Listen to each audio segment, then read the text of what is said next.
Buenas tardes, agradezco por la oportunidad para presentar este tema, que es la desregulación del eje intestino-hígado y la progresión del daño hepático.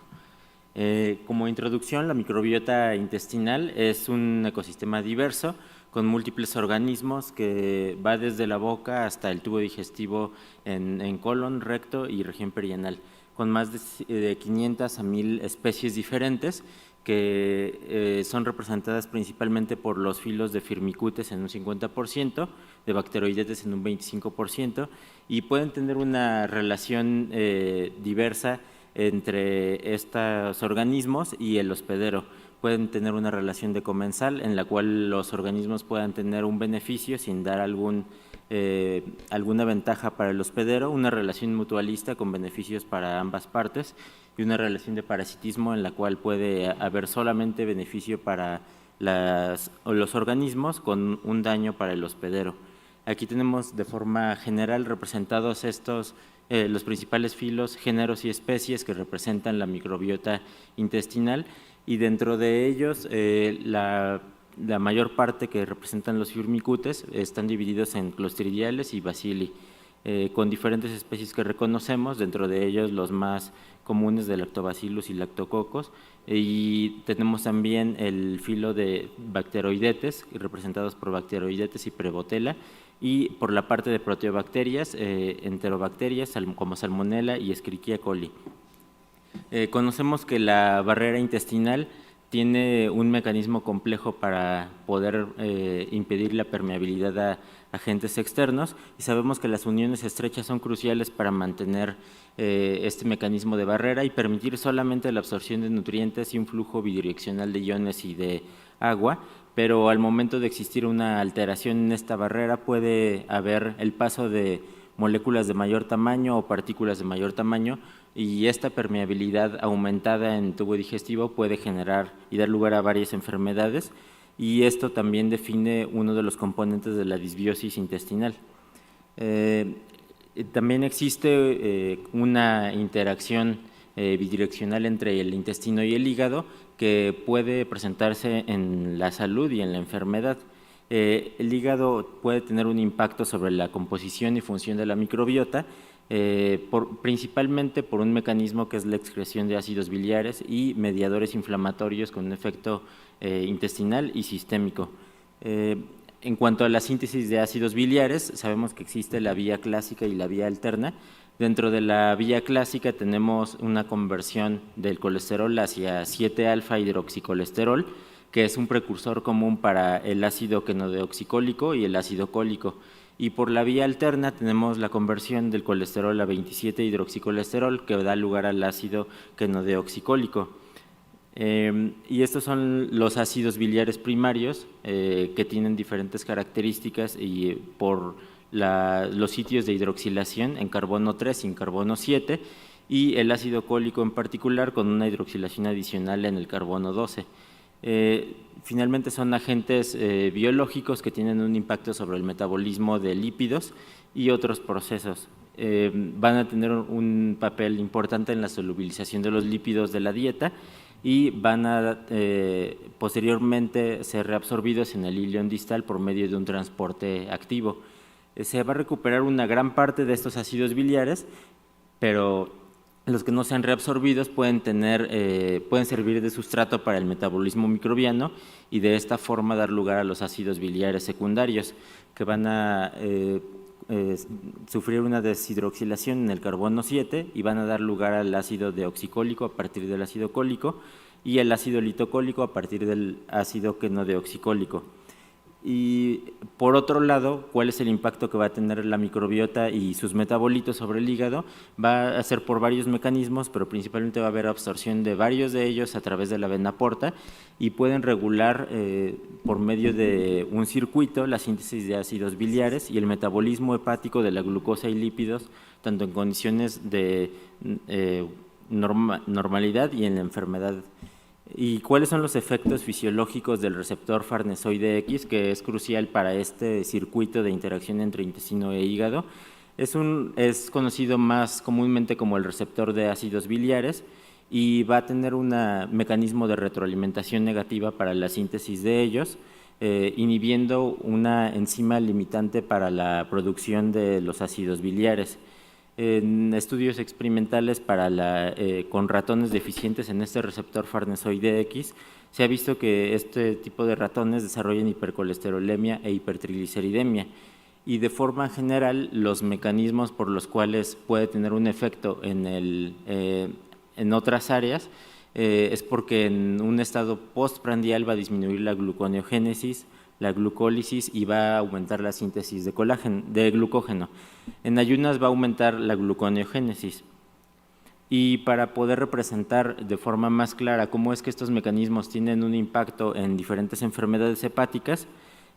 ponemos varios ejemplos. Este es el caso de la enfermedad hepática por alcohol, y vamos a ver que estos diferentes escenarios de enfermedad van a tener algunas características compartidas, pero algunos puntos específicos que son diferentes. En el paso de un estado de salud o eubiosis hacia una microbiota alterada por medio del impacto del alcohol, se va a observar que hay un aumento de productos bacterianos que son conocidos como patrones moleculares asociados a patógenos, también un aumento de candida lisina y un aumento en la producción de ácidos biliares secundarios. Todo esto va a tener como consecuencia una disminución de la señalización del receptor farnesoide X, un aumento en la permeabilidad bacteriana por la barrera intestinal y finalmente va a haber un paso de estos patrones moleculares asociados a patógenos y de candida lisina por la circulación portal, con una activación de distintos factores inflamatorios como el interferón gamma, el factor de necrosis tumoral alfa y disminución de las células T reguladoras. Todo esto con un impacto sobre el hígado, con un aumento del etanol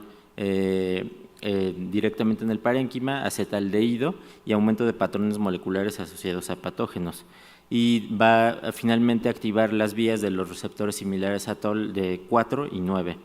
En el caso de hígado graso, existen procesos similares, pero por medio de una dieta alta en grasa y baja en fibra,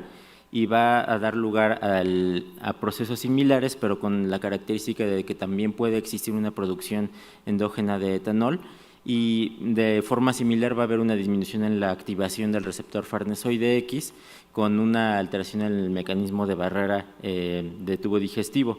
Esto va a tener consecuencias similares, pero finalmente en el parénquima hepático puede haber un aumento en la síntesis de ácidos biliares primarios, pero con una activación del receptor similar a TOL tipo 4 e inflamación en el parénquima. En el caso de cirrosis van a haber más mecanismos que puedan tener origen primero en el hígado y después con un impacto en la microbiota. Va a haber una disminución de los ácidos biliares en la luz intestinal, alteraciones en la motilidad intestinal y disminución de la acidez gástrica.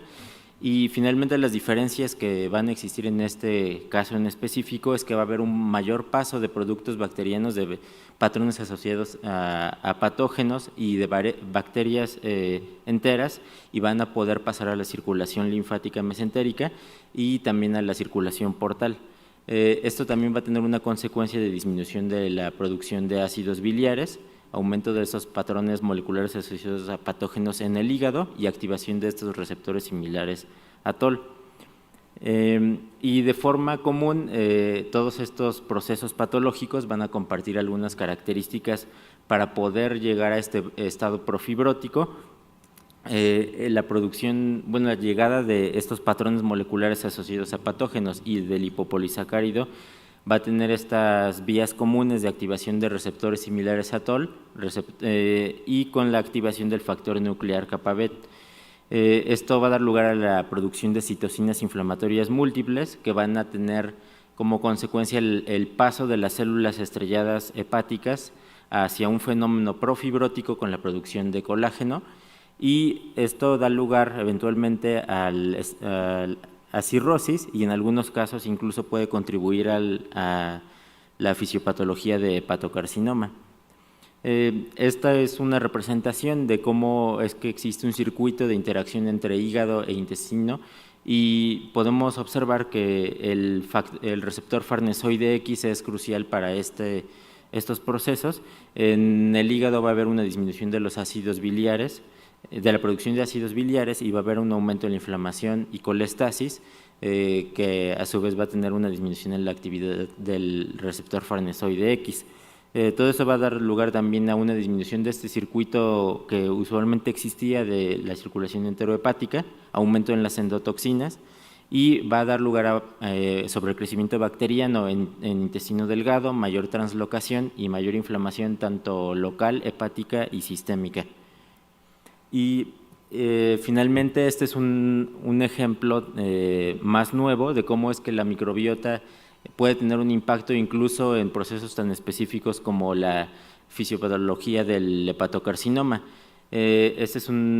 parte de un estudio más reciente en el cual se observó que distintos productos de la microbiota intestinal pueden tener un impacto sobre las células linfoides innatas tipo 3,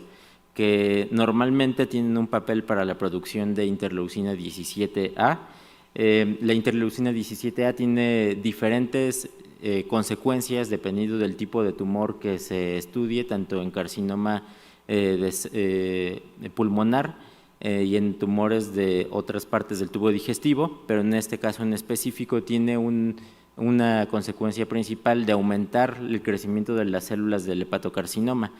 Incluso existen estudios experimentales también nuevos en los cuales el trasplante de microbiota fecal y la administración del Lactobacillus reuteri puede tener un impacto en la disminución de la producción de interleucina 17A y a su vez disminuir la progresión de hepatocarcinoma en modelos experimentales. Y como conclusiones, el eje intestino-hígado tiene un papel importante tanto en la salud y en distintas enfermedades crónicas del hígado, y la investigación entre la disbiosis intestinal y la regulación de los ácidos biliares como parte de un circuito nos da una oportunidad para entender la fisiopatología de muchas enfermedades hepáticas y también darnos oportunidades para tratamientos a futuro. Muchas gracias.